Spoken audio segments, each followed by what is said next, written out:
Hello everyone. इस lecture में हम जिस टॉपिक को कवर करने वाले हैं वो है हमारा द वेनस सिस्टम।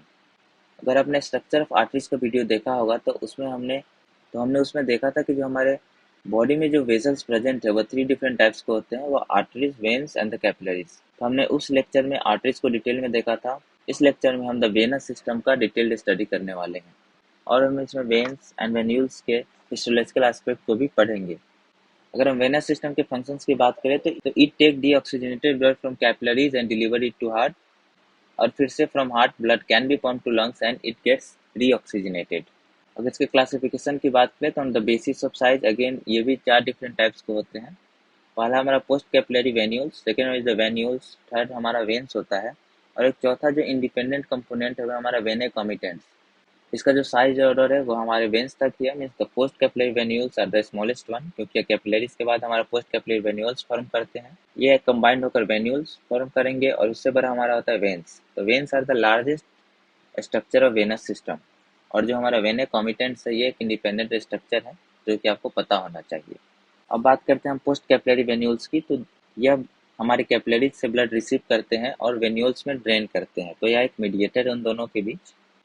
और जो सराउंडिंग टिश्यू फ्लूइड होता है वो भी हमारे पोस्ट कैपिलरी वेन्यूल्स में ही ड्रेन करते हैं, क्योंकि इनके अंदर का जो प्रेशर होता है वो हमारे कैपिलरीज या टिश्यू से कम होता है। तो कोई भी अगर फ्लूइड प्रेजेंट है तो वो easily high pressure to low pressure move कर सकता है। तो यहाँ से क्वेश्चन भी आ सकता है कि जो पोस्ट कैपिलरी वेन्यूल्स का जो प्रेशर होता है वो कैपिलरीज से कम होता है, ज़्यादा होता है।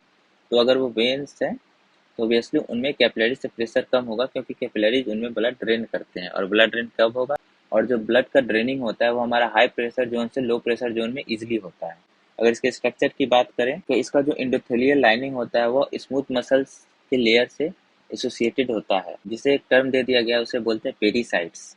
वेन्यूल्स के स्ट्रक्चर में भी पेरीसाइट्स पाए जाते हैं। तो आप यहाँ देख सकते हैं कि हमारे ट्यूनिका इंटाइमा का लेयर है, और जो ट्यूनिका मीडिया का जो सबसे आउटर लेयर हमारे ट्यूनिका इंटाइमा के कॉन्टेक्ट में होता है वहीं पे स्मूथ सेल्स प्रेजेंट होते हैं। तो जब हमारे ट्यूनिका इंटाइमा का एंडोथेलियल लेयर इन स्मूथ सेल्स से कांटेक्ट में आता है तो वहाँ फॉर्म करता है हमारा पेरीसाइट्स का। तो ट्यूनिका मीडिया के स्मूथ सेल लेयर जो कि हमारे ट्यूनिका इंटाइमा से कांटेक्ट में आते हैं उन सेल्स को स्पेसिफिक नाम दिया जाता है, इसे हम बोलते हैं पेरीसाइट्स। जो हमारे पोस्ट कैपिलरी वेन्यूल्स होते हैं वो हमारे कैपिलरीज के कंपैरिजन में ज़्यादा परमिएबल होते हैं, इसीलिए इसे बोला जाता है the preferred site of white blood cell migration. Means अगर किसी साइट पे हमारा इन्फेक्शन है तो वहाँ पे जो हमारे व्हाइट ब्लड सेल्स हैं वो पोस्ट कैपिलरी वेन्यूल्स के थ्रू इजिली डायापेडेसिस कर कर मूव आउट हो सकते हैं। This is all we need to know about the post capillary venules. अब जो हमारा पोस्ट कैपिलरी वेन्यूल्स है वो ड्रेन करता है हमारे वेन्यूल्स में, so it is continuous with post capillary venules. यहाँ पे लिख रखा है कि they continue to move blood away from capillary beds.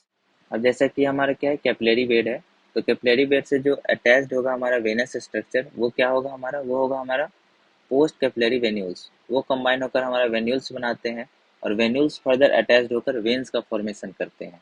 अब अगर इसके स्ट्रक्चर की बात करें तो इसका जो इंडोथेलियल होता है वो पेरीसाइट से एसोसिएटेड होता है। पेरीसाइट किसे बोलते हैं, they are thin smooth muscle cells at the beginning of tunica media which form a very thin wall. Venules का जो डायमीटर होता है वो अराउंड 1 mm तक होता है। तो अगर आपको याद हो कि लास्ट लेक्चर में जब हमने आर्टेरियोल्स पढ़ा था तो आर्टेरियोल्स का डायमीटर होता है हमारा 0.1 mm के अराउंड। अगर इससे छोटा है तभी हम उसे आर्टेरियोल्स बोल पाते हैं। इसी के लिए वहाँ पे एक इम्पोर्टेंट पॉइंट था कि they form the part of micro circulation. तो अगर आपके पास अगर कोई जनरल स्टेटमेंट आता है कि आर्टरीज का जो साइज होता है इन जनरल वेन से छोटा ही होता है तो यह गलत स्टेटमेंट होगा। क्योंकि अगर आप देखें कि यहाँ वेन्यूल्स का साइज हमारे आर्टेरियल सिस्टम के आर्टेरियल कंपोनेंट से ज़्यादा होता है। हमारे वेन्स का एक स्पेसिफिक फीचर है कि इनमें वाल्व्स प्रेजेंट होते हैं जो कि हमारे ब्लड को रेट्रोग्रेड ट्रांसपोर्ट से बचाते हैं। अगर हम इसके हिस्टोलॉजिकल एस्पेक्ट की बात करें तो सिमिलर टू आर्टरी इसमें भी थ्री डिफरेंट लेयर्स होते हैं, tunica externa, media and the tunica intima. इसका जो इंपॉर्टेंट पार्ट आपको ध्यान रखना होगा इसका पेरीसाइट्स। और जो दूसरी बात है कि जब हम आर्टेरियल सिस्टम पढ़ रहे थे तो हम वहाँ पे देख रहे थे कि उसमें ट्यूनिका मीडिया के लेयर थिक होता था और उसी बेसिस पे उनका कंपैरिजन किया गया था। बट आप यहाँ देखिए कि ट्यूनिका मीडिया का लेयर बहुत कम है। ऐसा क्यों हुआ, क्योंकि इनके अंदर जो ब्लड ड्रेन होता है वहाँ पे बहुत ही कम प्रेशर होता है।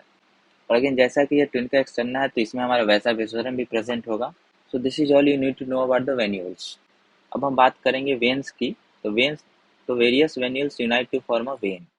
जो वेन्स होते हैं वो हमारे वेनस सिस्टम का मेजर वेसल फॉर्म करते हैं, और they are the final step in return of blood to heart. अगर इसके स्ट्रक्चर की बात करें तो generally they have a large diameter and the thinner wall then the accompanying artery. इनके जो वेजल वॉल होते हैं उसमें ज़्यादा कनेक्टिव टिश्यू होता है और less elastic and muscle fibres होते हैं। क्योंकि वेन्स बहुत ही लो प्रेशर जोन है तो इसमें हमारा इलास्टिक एंड मसल फाइबर का उतना ज़रूरत होता नहीं है, इसलिए नेचर में इसे बहुत कम अमाउंट में प्रोवाइड किया है। अगर इसके लेयर्स की बात करें, अगेन 3 डिफरेंट लेयर्स इसमें भी होंगे, tunica externa, media and intima. जो हमारा ट्यूनिका एक्सटर्ना या ट्यूनिका एडवेंटिशिया वाला लेयर है, इसमें हमारा vasa vasorum and smooth muscle cells present होंगे। हमारे बॉडी में 3 डिफरेंट टाइप्स ऑफ वेन्स होते हैं, small, medium and large veins बोला जाता है। In general small and medium veins को होता है हम कंबाइंड वे में पढ़ते हैं, और जो सेकंड मेजर पार्ट होता है वह हमारा लार्ज वेन का। अगर हम मीडियम साइज वेन्स की बात करें तो इनमें वेल डेवलप्ड ट्यूनिका एडवेंटिशिया होता है, या जो इसका दूसरा नाम है वो हमारा ट्यूनिका एक्सटर्ना। तो दीज आर वेल डेवलप्ड। जब हम आर्टरीज पढ़ रहे थे तो बार बार हम ट्यूनिका मीडिया को पढ़ रहे थे, तो जब हम वेनस सिस्टम पढ़ते हैं तो यहाँ पे जो डिस्टिंग्विशिंग स्ट्रक्चर होता है वो हमारा ट्यूनिका एक्सटर्ना होता है। तो हमारे मीडियम साइज वेन में ट्यूनिका एडवेंटिशिया वेल डेवलप्ड होता है, और ट्यूनिका मीडिया एंड ट्यूनिका इंटेमा का जो लेयर होता है वो बहुत ही थिन होता है। वेन्स का जो सबसे इम्पोर्टेंट पॉइंट होता है कि जो इसमें वाल्व्स प्रेजेंट होते हैं। वेन्यूल्स में भी देखा था कि वाल्व्स प्रेजेंट होते हैं। अगर हमारा ब्लड एसेंड कर रहा है तो उसे रेट्रोग्रेड ट्रांसपोर्ट से बचाने के लिए यहाँ पे वाल्व्स प्रेजेंट होते हैं, ताकि इनका यूनिडायरेक्शनल फ्लो हो पाए। अब अगर हम लार्ज वेन की बात करें तो लार्ज वेन में हमारा again tunica externa well developed होता है, बट जो डिस्टिंग्विश फीचर है हमारा large when and medium size when में, कि हमारे लार्ज वेन का जो ट्यूनिका इंटेमा है वो ज़्यादा थिक होता है in comparison to medium size veins.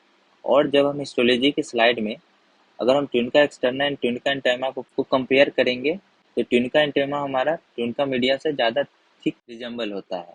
But जब हम मीडियम साइज वेन देखेंगे तो वहाँ पे जो ट्यूनिका एक्सटर्ना का लेयर है वो हमारे ट्यूनिका इंटेमा से 3 to 4 फोल्ड्स थिकर होता है।